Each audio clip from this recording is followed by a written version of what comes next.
Coucou les Kimichou, je vous retrouve donc aujourd'hui pour un update lecture.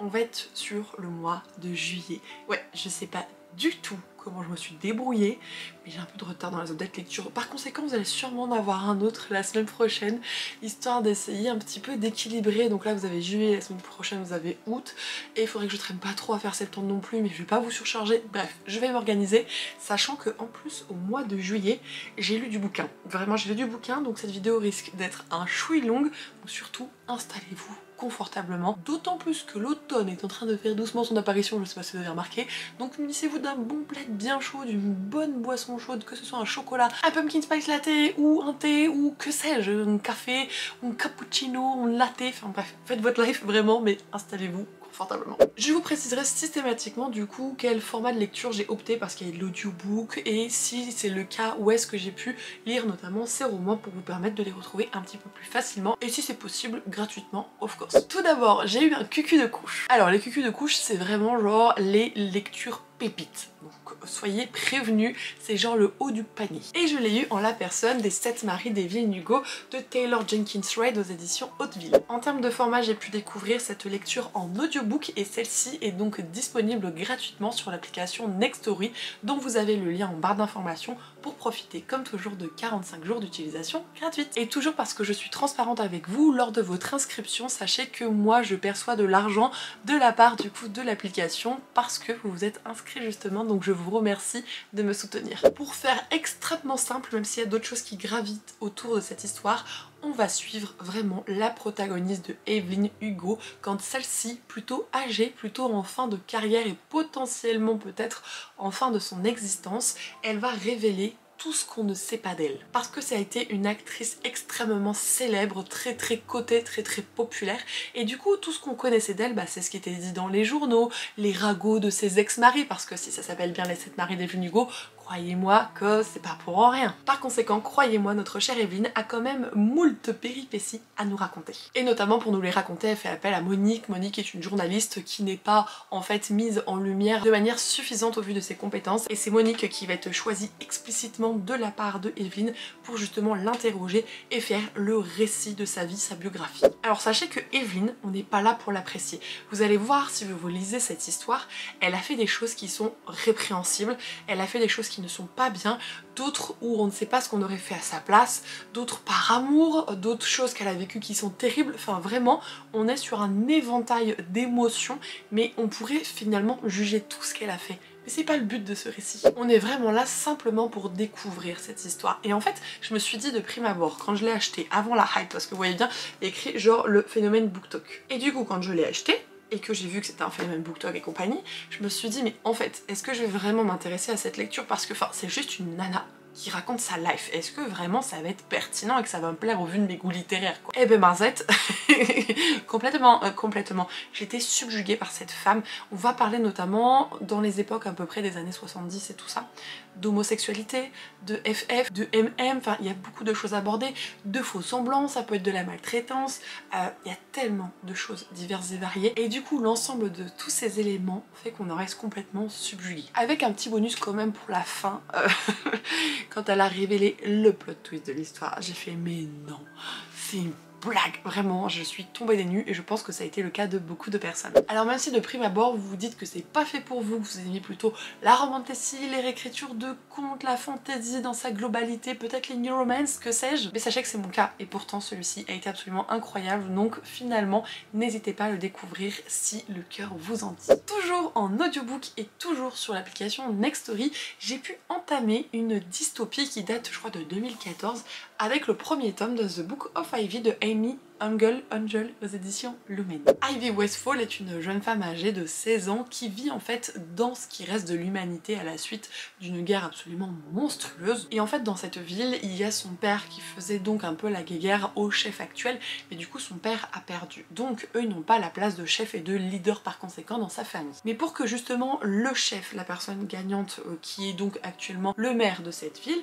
pour qu'il puisse un petit peu assouvir son autorité et qu'il n'y ait pas de rébellion, il y a des mariages arrangés arrangé entre les enfants qui sont plutôt issus de son côté et les enfants qui étaient plutôt pour le clan, on va dire, de la famille de Ivy Westfall. Et ce qui va se passer, c'est qu'il va y avoir un mariage arrangé entre Ivy et notamment Bishop. Bishop, il est le fils du chef en position. La mission de Ivy, c'est donc d'être la parfaite épouse possible pour donc le tuer et si possible tuer aussi son père pour que son propre père Ivy puisse prendre les commandes et ainsi ils puissent venger la mort de leur maman qui serait notamment due par cet homme, par ce chef en position. J'espère que je vous ai pas perdu avec toutes ces notions de chef etc et que le résumé a été suffisamment limpide pour vous. De prime abord on se dit fastoche, ça va se passer soit comme ça, enfin bref on va pas être très étonné de la chose. Ah mais pas du tout, je suis pas du tout d'accord avec ça. Pour moi le plot twist de cette histoire, vraiment je ne pensais pas que Ivy allait faire ça et ça m'a assez subjuguée et ça m'a donné tout de suite envie de poursuivre avec le tome 2. C'est pour ça du coup que j'avais craqué sur la duologie sur Vinted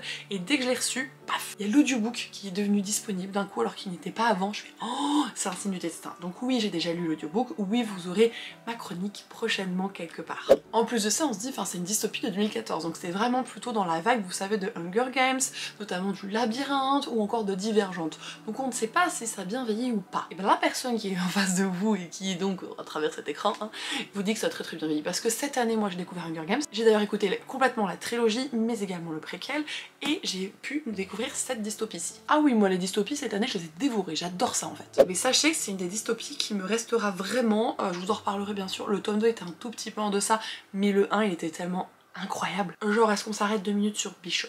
Bishop, enfin c'est the book boyfriend. Vraiment, cet homme, c'est un chou à la crème vraiment. Il est patient, il est compréhensif, il est respectueux, il est intelligent, il est construit, il est... Oh, voilà, c'est Bishop. Il n'est pas parfait, de loin, c'est pas du tout ce que je veux vous dire. C'est simplement qu'il a ce côté, il a cette façon de penser où le doute est permis, où il ne croit pas en ce qu'on lui inculque, il veut découvrir les choses par lui-même et il est intéressé et intéressant par bien des aspects. Bref, Bishop. Donc si jamais vous lisez ce bouquin, s'il vous plaît, pensez à moi et dites-moi si vous êtes ok, si vous êtes dans la même ligne de mire que moi pour Bishop. C'est vrai que Ivy plus d'une fois on s'est dit non mais attends cocotte, tu fais ça ou tu fais ça, commence pas à faire comme ça. Mais je comprends sa position et je pense que vivre ce qu'elle a vécu, je pense qu'on serait quand même un peu dans le même état qu'elle honnêtement. Vous l'avez compris, je vous recommande clairement cette duologie. Ce mois de juillet, j'ai également pris le parti de continuer une saga avec notamment le second tome de la trilogie Nevernight de J. Christophe aux éditions de Saxus et comme vous pouvez le constater, je possède la magnifique édition collector mais bon, ne vous y arrêtez pas parce que actuellement elle coûte extrêmement cher et que de Saxus va proposer prochainement de nouvelles éditions collector. Nevernight ce n'est pas pour tout le monde, attention, c'est donc de la dark fantasy, il y a de gros trigger warnings. Petite interruption puisque je suis maman, je reprends donc le contenu de cette vidéo et comme je vous disais les trigger warnings, renseignez-vous bien, il y a des trucs qui sont quand même assez dark, assez trash, on a pas mal de trucs autour de la violence etc. Donc bien entendu je vous demanderai de vous renseigner si vous avez des certaines sensibilités parce que la lecture doit rester un plaisir bien sûr. Mia Corvair est une jeune femme ou tout du moins une jeune demoiselle puisqu'on la suit enfant dans le tome 1 un certain temps en tout cas, qui a tout perdu en fait, son papa a été tué, sa maman emprisonnée, son petit frère, enfin bref, même elle a été pourchassée mais elle a réussi à s'en sortir parce qu'elle a un don bien spécifique, elle peut manipuler en fait les ombres à sa guise et c'est pour cela qu'elle est d'ailleurs toujours accompagnée d'un drôle de chat noir. Elle a été secourue petite par une personne d'un certain âge malgré tout qui en fait l'a élevée dans certaines conditions. Le but pour Mia c'est qu'elle devienne une lame. Une lame c'est en fait une assassineuse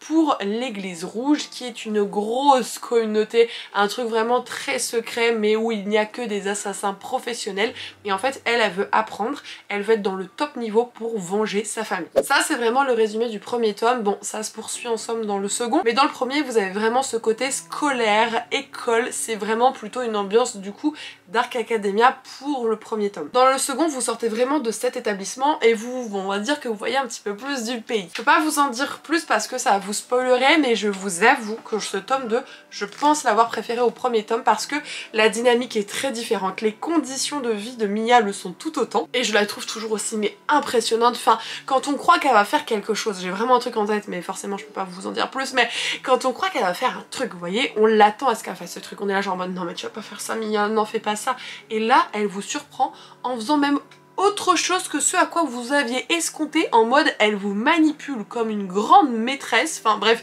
elle est incroyable sur tous les tableaux. On a de la représentation dans ce second tome qui est du coup très intéressante, on va partir sur un FF, bien que je crois qu'en termes de sexualité, Mia reste bisexuelle. Et c'est vrai qu'il a un rythme très différent, on est beaucoup moins dans l'apprentissage, dans l'académie, on est plus dans de l'infiltration, dans de l'espionnage, dans de la recherche d'informations, dans toujours sa quête de vengeance, mine de rien bien entendu, mais il y a plus, il y a vraiment beaucoup plus. Sachez par contre hein, que clairement l'auteur, je suis désolée, je l'ai insulté. Je l'ai insulté parce que genre le dernier chapitre ou les deux derniers, mais il vous fout une zizanie dans le truc, vous fermez le truc, vous avez l'impression que dans les deux derniers chapitres c'était comme s'il s'est passé 150 pages avec des tumultes dans tous les sens. Non, il vous a fait ça vraiment poliment en 20-30 pages, il vous a retourné tout le game et vous êtes là genre en mode attends, du coup il va se passer ça, mais attends si lui, oh là là, mais j'étais dans tous les états, vraiment. Donc c'est pour ça que j'escompte terminer cette saga d'ici la fin de l'année. Comme ça je pourrais également découvrir l'autre de J. Christophe chez De Saxus,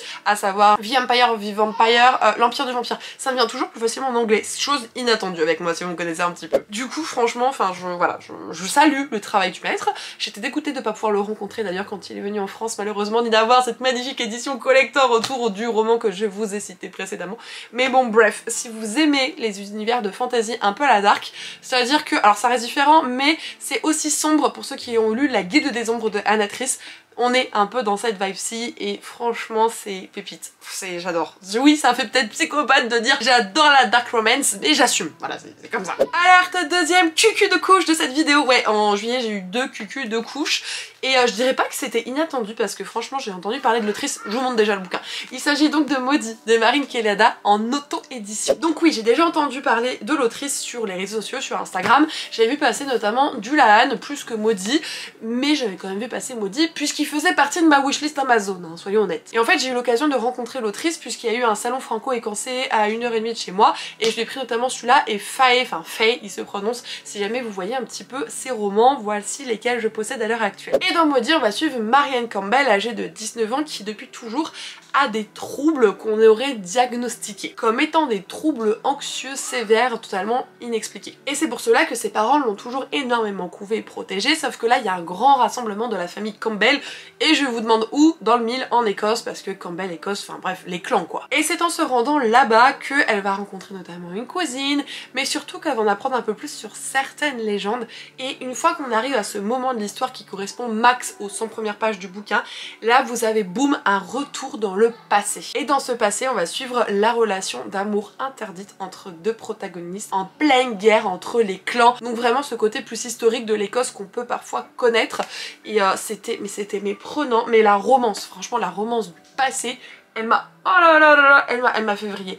Parce qu'il y a des choses sur lesquelles moi je suis extrêmement sensible. Je peux pas vous dire parce que ça va vous spoiler, mais je veux dire dans la globalité, ce qui touche aux enfants. Voilà, je vous en dirai pas plus dans la globalité, parce qu'il y a des choses bien spécifiques, du coup je ne vais pas vous en faire mention. Mais je vous avoue que clairement c'est la partie historique qui m'a beaucoup plus convaincue. Vous avez un retour quand même à notre époque, à la fin du roman, qui est amplement nécessaire, n'est-ce pas? Mais j'ai tellement chialé, mais j'ai envoyé après un message à l'autrice, à Marine, et je lui ai dit, enfin c'est cru, enfin t'as pas bien dans ta tête, toi, qu'est-ce que tu m'as fait, c'est pas possible, enfin c'était dur, c'était très dur, et c'est inspiré notamment d'une légende écossaise, c'est celle sur le cheval, il y a un truc, je sais plus comment ça s'appelle, un cheval très réputé qui se baladerait près d'une rivière et lorsqu'on le possède il octroierait en fait la force de 9 chevaux à cet homme, et en plus de cela le problème c'est que si vous le touchez vous êtes maudit et en fait il vous tue, en fait il vous noie le cheval. Il y a un nom, je sais plus comment ça s'appelle mais il y a un nom. Et en plus de ça le truc qui m'a un peu choquée, alors on sait pas, je sais pas exactement dans quelle mesure, mais il y a écrit là inspiré d'une histoire vraie.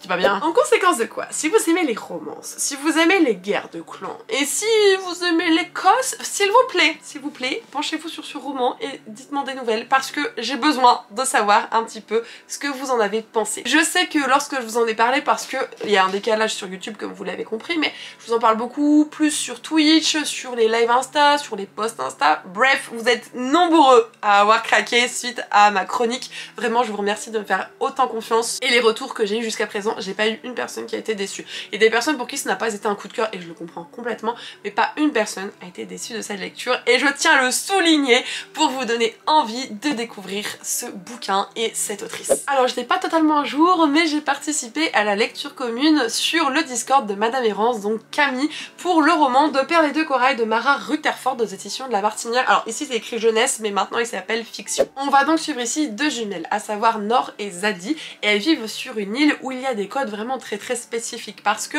à cause d'une querelle du passé, à chaque fois la plus belle jeune femme de cette île, lorsqu'il y a besoin d'une princesse en fait pour, dirons-nous, le continent, et bien c'est la plus belle qui est élue et qui part donc au continent. Nor et Zadie sont extrêmement belles, mais malheureusement il s'est passé quelque chose dans l'enfance de ces jumelles qui fait que Nor a une cicatrice sur le visage et par conséquent c'est forcément Zadie qui sera choisie, tout le monde en est sûr. Bon évidemment si on en est sûr c'est bien parce que c'est ce qui va se passer, le problème étant, je ne vous dirai pas le pourquoi du comment, Zadie ne va pas pouvoir se rendre sur le continent et c'est Nor qui va prendre sa place en se faisant passer pour elle. Ce qu'il faut savoir c'est que la partie vraiment sur l'île avec les deux jumelles prend quand même beaucoup de place dans le bouquin.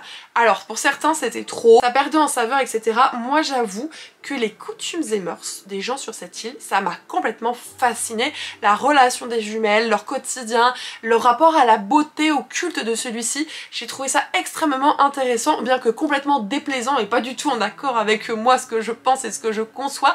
Il n'empêche que j'ai été très curieuse en fait de m'abreuver du savoir, tout du moins de l'univers qui nous est proposé ici. Et une fois vraiment que du coup Nor arrive sur le continent, vous avez ce côté un petit peu plus classique des fantasy slash romantasy pour le coup, dans le sens où vous avez ces complots et intrigues politiques, vous avez les faux semblants de la cour, vous avez des miettes de pain qui sont dissimulées pour un petit peu chercher plus d'informations mais qui peuvent être un traquenard, enfin bref je vais pas vous faire le topo, je pense que vous avez compris où je veux en venir. Honnêtement je pense presque avoir préféré ce qui s'est passé sur l'île, mais la partie du château est très intéressante, certains éléments prennent au dépourvu, enfin il faut pas s'attendre à ce que Nor, qui se fait passer pour Zadie, soit cajolie, ce soit une princesse bien vue, appréciée, attendue, choyée, c'est pas le cas. Déjà rien que le château, c'est dans un espèce de grosse montagne, c'est à l'intérieur, c'est à dire que t'es complètement dans le noir, enfin il y a des lumières et tout ça, mais en somme, enfin ce n'est pas le château sur la colline, le château il est dans une grotte, enfin il fait partie de la montagne. Et j'ai trouvé ça super déroutant, mais je vous laisserai vraiment découvrir cette histoire parce que pour le coup j'ai bien aimé. Alors c'est pas la fantaisie que j'ai préférée honnêtement, mais j'ai été complètement alpaguée par l'histoire, les pages se tournaient quand même facilement, j'avais envie d'en savoir un petit peu plus sur ce château parce que à tout moment elle pouvait être découverte, donc il y avait vraiment cette pression vis-à-vis de Nor, et puis même quand elle apprend certaines choses au sujet de certaines personnes et d'autres, vous avez ce côté où le protagoniste, vous savez, qui apparaît comme méchant, vous avez toujours ce truc de vous dire mais est-ce qu'il est vraiment méchant ou est-ce qu'il n'y a pas quelque chose en dessous, et celui-là qui apparaît comme un peu gentil là, vous avez ce truc de vous dire est-ce qu'il est vraiment gentil, est-ce que finalement c'est pas le bibib de l'histoire, vous voyez où je veux en venir. Et du coup je trouve que l'autrice elle a vraiment réalisé cette espèce d'ambiguïté entre les protagonistes d'une main de maître, tout simplement. Alors je ne peux pas vous dire j'escompte terminer cette saga d'ici la fin de l'année, c'est une duologie en plus donc ça devrait aller très vite, parce que ce n'est pas dans mes priorités de lecture, bien que ce soit un service de presse. J'ai bien aimé mais j'avoue que j'ai d'autres priorités et d'autres choses qui me tentent un petit peu plus. Quoi qu'il en soit, je lirai ce second tome parce que j'ai envie de creuser tout simplement. Alors si vous avez suivi jusqu'ici, j'étais là genre en mode ouais j'ai eu 2 cucus de couches et tout, c'est beaucoup trop bien. J'ai eu aussi ma plus grosse déception de cette année 2023. Déception qui a été partagée puisque je l'ai lu en lecture commune avec mon amie Stoli de Livrement Addict. Il s'agit du second tome de The Bone Season de Samantha Shannon aux éditions de Saxus. Sachez qu'on est dans un univers de dystopie, vous avez très bien compris que j'adore ce genre de sous-littérature de la fantasy, plus de sous-genre, parce que j'ai l'impression que sous-littérature ça fait péjoratif. C'est pas péjoratif, hein, je kiffe, vous avez compris, je kiffe vraiment la dystopie, donc c'est vraiment pas négatif. Et dans l'univers que nous propose l'autrice, notamment Un jour de nuit tombée ou encore Le prieuré de l'Oranger, ici c'est très différent. On est à Sion London. Sion London c'est Londres si vous voulez, mais un peu modifié parce que dans cet univers vous avez des personnes qui ont des espèces de pouvoirs. On les nomme ainsi des clairvoyants et les clairvoyants sont un petit peu catégorisés en fonction de leurs dons, sauf qu'il faut savoir que ceux qui régissent en fait Sion London en somme, ils les pourchassent. Ils les pourchassent et ils peuvent l'utiliser à des fins on va dire plus ou moins personnelles, à titre d'expérience, enfin il y a plusieurs choses possibles. Dans le premier tome, Paige, qui est donc la protagoniste que l'on suit, elle est une marche-rêve, c'est un pouvoir extrêmement rare et en même temps extrêmement puissant parmi les clairvoyants, en fait convoitée forcément par les personnes qui régissent un petit peu sur London et elle va très vite être capturée. Sauf que pensant aller en prison, ce n'est pas le cas, elle va découvrir un espèce d'autre univers, mais surtout elle va découvrir que ceux qui sont à la tête de Sir London ne sont pas les belles têtes que vous voyez, genre en mode le président, le machin.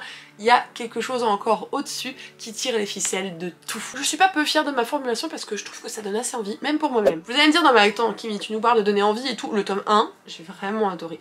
Le tome 2, toutes les personnes qui ont avancé dans la saga sont d'accord pour dire que c'est le pire de tous. C'est-à-dire que à la fin du tome 1, il se passe un événement qui a pour conséquence que au début du tome 2, c'est comme si on repartait de zéro. Voilà, je peux pas vous en dire plus. Et en fait, ce côté où elle repart de zéro, jusqu'à ce qu'il se passe quelque chose, c'est les 3/4 du bouquin. Vous voyez cette pavée là? Les 3/4, il se passe rien. C'est je fais ça, mais non je peux pas, mais si je dois, mais non je peux pas. Tu prends une décision.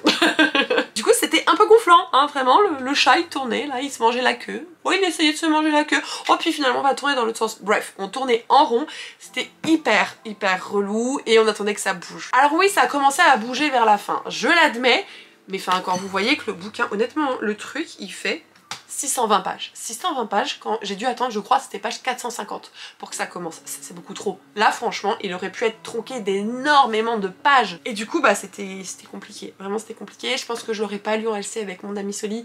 J'aurais laissé le truc. Pourtant, j'ai tous les tomes sortis actuellement dans ma pile à lire. Enfin, les 2 premiers, du coup, je les ai lus, mais j'ai toute la saga sortie en français, en trad française, dans ma palle ou dans la bibliothèque. Et du coup, c'est vrai que bah, je me suis accrochée, me disant, bah attends, j'ai quand même tout acheté. Enfin bref, ça m'embête un peu. Les échos ils sont incroyables sur cette saga, donc en somme apparemment le tome 3 est vraiment au-deçà de ce que j'ai pu vous raconter, mais quand même il faut en passer par ce second tome. Ensuite sur mon propre Discord au mois de juillet, j'ai organisé la lecture commune de 6 couronnes écarlates de Elisabeth Lim aux éditions Rajo. J'ai eu la chance de la part de la maison d'édition de le recevoir dans sa magnifique édition collector que voici, et ce petit jaspage bleu pastel. Vous l'aurez donc compris, c'est vraiment une édition que je trouve incroyable ici. Mais qu'en est-il du contenant, allez-vous me dire? Mais je pense hein, que vu les personnes qui ont participé à la LC et les retours, nous sommes tous d'accord pour dire qu'on est quand même sur un super bouquin. On peut se dire un petit peu récit asiatique, un petit peu de lenteur, etc. Un petit peu peut-être de poésie. Alors la lenteur, pas tellement, enfin ça dépend comment c'est vraiment apprécié, c'est libre à chacun pour le coup. Mais alors la poésie, oui. En fait cette histoire, il me semble qu'elle est inspirée du conte des 7 grues, si je dis pas de bêtises. Et franchement, vous me dites, enfin vous me connaissez je pense depuis le temps, mais réécriture de conte, un petit peu de poésie supplémentaire, hein, et quelques petites choses que je ne vois pas venir. J'ai été sidérée, j'ai été absolument emportée par tout ça, par l'univers qui est quand même extrêmement riche. J'avais vraiment envie d'en savoir plus sur notre princesse, qu'elle puisse s'en sortir, enfin ce qui lui arrivait c'était tellement inattendu et en même temps c'était juste improbable, enfin on n'avait vraiment pas envie que ce genre de choses puisse lui arriver quoi. Et quand c'est le cas, ben, on essaye de faire en sorte de la suivre et d'espérer de tout notre cœur que la chose se solutionne autant pour elle que pour ses frères. Parce qu'il y a une magie ancestrale et interdite qui coule dans ses veines mais également dans les veines de sa belle-mère, donc la reine actuelle, et lorsque celle-ci va se rendre compte que la princesse est au courant, elle va donc la maudire. Pour ce faire, elle va transformer ses 6 frères en grues. Et la malédiction fait que chaque mot qu'elle prononcera, l'un de ses frères mourra. Il y a quand même un supplément à cette malédiction qui n'est pas écrit sur la 4e de couverture, du coup je ne vous le dirai pas, mais qui est quand même extrêmement important dans le bouquin. Vous verrez très vite de quoi je veux parler. Et clairement le côté un peu, vous savez, antagoniste et tout, je me suis fait avoir. Parce que oui, je pensais que c'était cette personne-là, mais en même temps, je pensais qu'il y avait autre chose autour d'une autre personne qui est quand même une personne extrêmement importante du récit. Et en fait, c'était pas du tout ce à quoi je pensais concernant cette personne, concernant ses origines, concernant la suite de l'histoire et tout. Et ça m'a complètement surprise, vraiment. J'ai été, scotchée. Je suis restée pantoise. Ça se dévore, c'est très immersif, vraiment. En plus de ça, on voyage beaucoup, donc vous imaginez un petit peu ce genre de décors, vous voyez, qui sont dépeints. Vous avez vraiment l'impression d'être, assis chez vous, mais d'avoir l'esprit complètement ailleurs en Asie, c'est absolument immersif. Donc oui, clairement j'ai adoré, j'ai hâte que la duologie soit complétée. Tout ce que je peux vous dire c'est du coup soyez au rendez-vous pour les parutions de début d'année 2024 parce que bah voilà, peut-être que le souhait sera prochainement exaucé, qui sait. Mais si jamais le cœur vous en dit, je serais ravie de vous proposer d'ailleurs une lecture commune sur ce second tome puisqu'on avait vraiment kiffé la lecture du premier tous ensemble. Et nous terminons enfin cette vidéo, mais oui mesdames, mesdemoiselles, messieurs, puisque j'ai pu notamment conclure une duologie. Alors il y a des livres qui gravitent autour de l'univers, mais la duologie principale est terminée. Il s'agit donc de Fables de Adrienne Young aux éditions Rajo. Pour le format, sachez que vous avez l'audiobook disponible sur Nextory, c'est comme ça personnellement que j'ai pu lire ce roman pendant que je réaménageais d'ailleurs toute ma bibliothèque. Du coup je m'en souviens plutôt bien. Je me permets de me la péter un quart de seconde, vous me priez de m'excuser, mais il est dédicacé.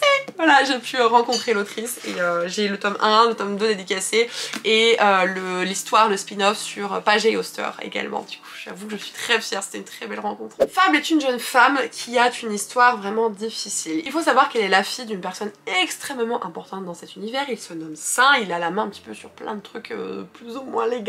Et en fait, il va y avoir quelque chose qui fait que sa maman va décéder et à la suite de quoi Saint va abandonner sa fille sur une île. Il va lui dire qu'elle doit tout faire pour s'en sortir, pour trouver son chemin elle-même et lorsqu'elle arrivera à quitter cette île, qu'elle le retrouve et elle pourra récupérer son héritage. Fable a une particularité, elle est ce qu'on appelle gémologue. Elle a la capacité en fait de retrouver les gemmes dans l'eau, elle lui parle, elle lui chante une chanson et le truc qu'il faut savoir c'est que dans cet univers, les gemmes c'est l'un des seuls moyens un petit peu pour Fable depuis cette île d'économiser pour pouvoir justement se payer une traversée en bateau. Je m'arrêterai là pour le résumer mais sachez que ce côté vraiment île et traversée de bateau c'est peut-être la moitié du premier tome ensemble. Donc il se passe vraiment beaucoup plus de choses. Je vous dirais vivement de garder un œil bien ouvert sur le personnage de Saint qui est un personnage qu'on ne comprend pas totalement, que ce soit dans le premier ou dans le deuxième tome.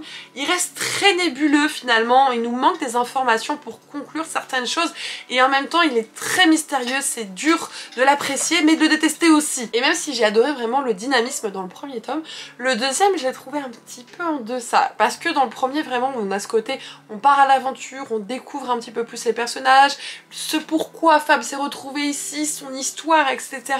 Dans le deuxième tome, vous avez plus des complots et intrigues de pirates, chose que j'aime beaucoup, attention. Et vous avez également une romance qui se développe un petit peu plus dans le second tome, qui, je pense, de mon côté, n'apporte pas énormément au récit. Voilà, ça ne le dessert pas, mais si on l'enlève, ça ne change pas grand chose à celui-ci. Donc sachez que ça reste quand même une fantasy pirate que je vous recommande, sachant qu'on est sur du young adulte, donc voilà, sachez qu'on n'est pas sur un truc non plus qui est hyper dense. En plus de ça, vous avez du coup les 2 premiers tomes qui sont disponibles en audiobook pour vous faire un petit peu une idée de cette duologie. Et vous voyez, j'étais quand même suffisamment intriguée et alpaguée par le tout finalement pour me procurer Paget et Auster et attendre vraiment de manière extrêmement impatiente la traduction du préquel sur Saint, donc le papa de Fable. Et bien voilà les Kimichou, ça y est, cette update lecture est à présent terminée. J'ai fait au mieux pour vraiment vous énumérer ce que j'ai adoré mais aussi ce qui m'a gêné dans la mesure où vous voyez c'est des lectures de juillet, on est en octobre donc c'est passé des choses depuis. Ça c'est parce que je ne tiens pas à jour mon carnet de lecture, que je n'ai pas du coup tous ces détails peut-être